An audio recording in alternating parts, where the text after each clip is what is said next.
বাংলাদেশের পররাষ্ট্রনীতি শুধু নয়, বাংলাদেশের সকল নীতি পরিচালিত হবে, প্রতিফলিত হবে। আমরা আমাদের পররাষ্ট্রনীতি সকল দেশের সাথে আমাদের সমমর্যাদা নিয়ে আমাদের সম্পর্ক থাকবে। সকল দেশের সাথে আমাদের কূটনৈতিক সম্পর্ক থাকবে, বন্ধুত্ব থাকবে, কিন্তু সেটা হবে সমতার ভিত্তিতে, পারস্পরিক মর্যাদার ভিত্তিতে। এবং অবশ্যই বাংলাদেশের স্বার্থ, বাংলাদেশের মানুষের স্বার্থকে সব এক নম্বর প্রায়োরিটি দিয়ে সকল পররাষ্ট্রনীতি বাস্তবায়িত হবে ইনশাআল্লাহ। আন্দোলন সংগ্রামের পরে, জুলাই গণ অভ্যুত্থানের পরে আমাদের এই বহু প্রতীক্ষিত সংসদ নির্বাচনের মধ্য দিয়ে বাংলাদেশে আবার গণতন্ত্র প্রতিষ্ঠিত হয়েছে, জনগণের ভোটাধিকার প্রতিষ্ঠিত হয়েছে এবং জনগণের যে আশা আকাঙ্ক্ষা সেটা ভোটের মাধ্যমে প্রতিফলিত হয়েছে। বাংলাদেশ জাতীয়তাবাদী দল একটি বিশাল ম্যান্ডেট নিয়ে সরকারের গঠন করতে পেরেছে, আলহামদুলিল্লাহ। আমরা আজকে বাংলাদেশের পররাষ্ট্রনীতি শুধু নয়, বাংলাদেশের সকল নীতি পরিচালিত হবে, প্রতিফলিত হবে আমাদের সবার আগে বাংলাদেশ নীতিতে। আমরা আমাদের পররাষ্ট্রনীতি সকল দেশের সাথে আমাদের সমমর্যাদা নিয়ে আমাদের সম্পর্ক থাকবে, সকল দেশের সাথে আমাদের কূটনৈতিক সম্পর্ক থাকবে, বন্ধুত্ব থাকবে, কিন্তু সেটা হবে সমতার ভিত্তিতে, পারস্পরিক মর্যাদার ভিত্তিতে।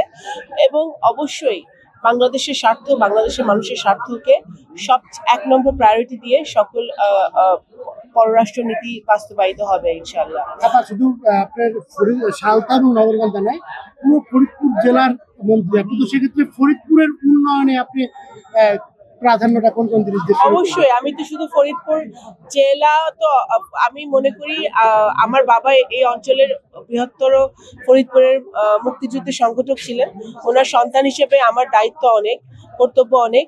আমি শুধু ফরিদপুর জেলার অধীনে, আমার নগরকান্দা সালতা তো বটেই, ফরিদপুর জেলার অধীনে সকল উপজেলা পৌরসভার উন্নয়ন করতে হবে, অবকাঠামো উন্নয়ন করতে হবে, শিক্ষা স্বাস্থ্যের উন্নয়ন করতে হবে।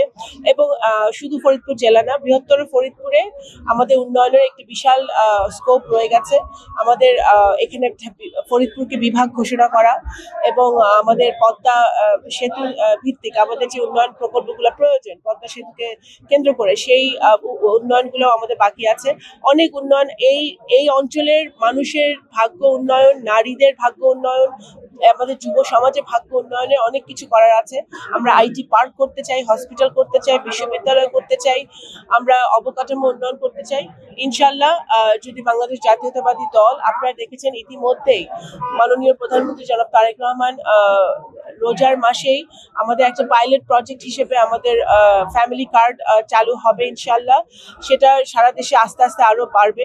তো আমাদের কাজ, আমরা যে প্রতিশ্রুতি মানুষকে দিয়েছি, বাংলাদেশ জাতীয়তাবাদী দল যে প্রতিশ্রুতি দিয়েছে সেই প্রতিশ্রুতি আমরা রাখি এবং রাখবো।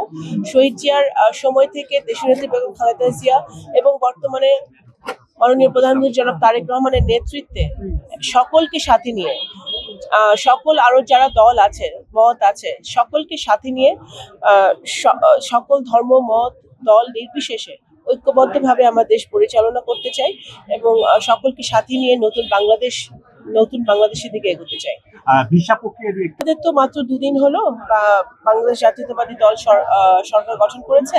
আমরা ভিসা প্রক্রিয়া যে জটিলতা আছে বিভিন্ন দেশের সাথে বাংলাদেশে, সেটা আমরা অবগত আছি। পররাষ্ট্র মন্ত্রণালয় এটা নিয়ে কাজ করছে। ইনশাআল্লাহ ধীরে ধীরে আমরা ভিসার সম্পর্কিত যে জটিলতা, সেই জটিলতাগুলো আমরা নিরসন করতে পারবো দ্বিপাক্ষিক এবং কূটনৈতিক সম্পর্কের মধ্য দিয়ে। সর্বশেষ একটা আমি কৃতজ্ঞ।